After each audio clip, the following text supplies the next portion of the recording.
Na usajili wa wanafunzi wa gredi ya 10 umeingia siku ya 3 leo, huku wazazi katika maeneo mbalimbali wakiendelea kulalamikia kupanda kwa gharama ya maisha, wakisema hali ya uchumi imeathiri pakubwa. Diana Mukhwana na ripoti ya taarifa hii kwa kina.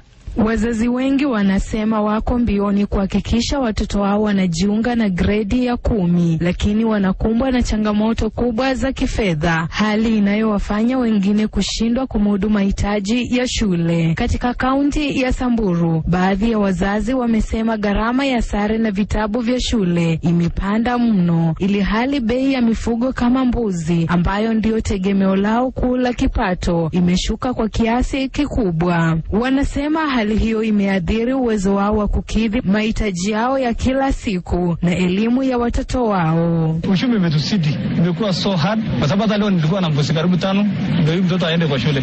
Imagine mbuzi yenye tunausanga 7,000 sasa tunaambiwa 4,000. Hata ndio tumeshuka, tumerusha zingine, tukaanza tu tukihangaika. Sasa hata ukihesabu kwenda kuuliza kitabu Exodus book just 120 pages ina cost 120 na tunanuanga na 80 bob. Ya mimi sasa ninategemea tu mfugo. Hiyo mfugo yangu hata watoto wamemaliza. Tumeuza wote. Saa hii tena hata ya kuusia hakuna. Kwa upande wao, wafanyabiashara wamesema uchumi umedhoofisha biashara zao, wakieleza kuwa wateja ni wachache na waliopo hawana fedha, hali inayowalazimu kutoa bidhaa kwa mkopo. Wanasema mwaka huu umeanza kwa ugumu mkubwa wa kiuchumi. Mimi ni muuzaji wa bookshop, nauza vitabu. Kuna changamoto hii haiko vizuri, wazazi wanalia sana juu ya pesa. Hata kuna wengine tunawakopesha juu ni watu wetu na wako chini kabisa. Hata biashara ya mifugo imekuwa chini, hakuna pesa.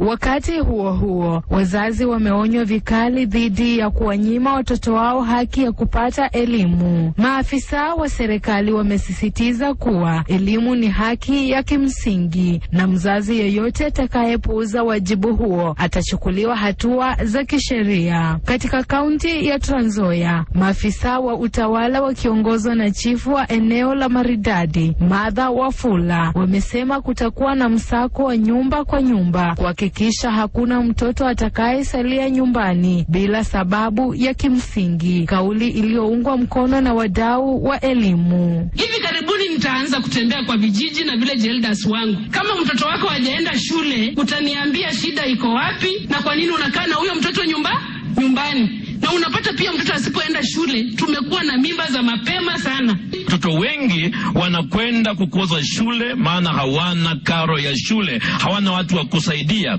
Lakini pia mbali na serikali kusaidia, pia nataka niombe marafiki wenzangu, nataka niombe wachungaji, makanisa wenye. Nikiripotia Mwanga wa MBCI Radio, jina langu ni Diana Mukhwana.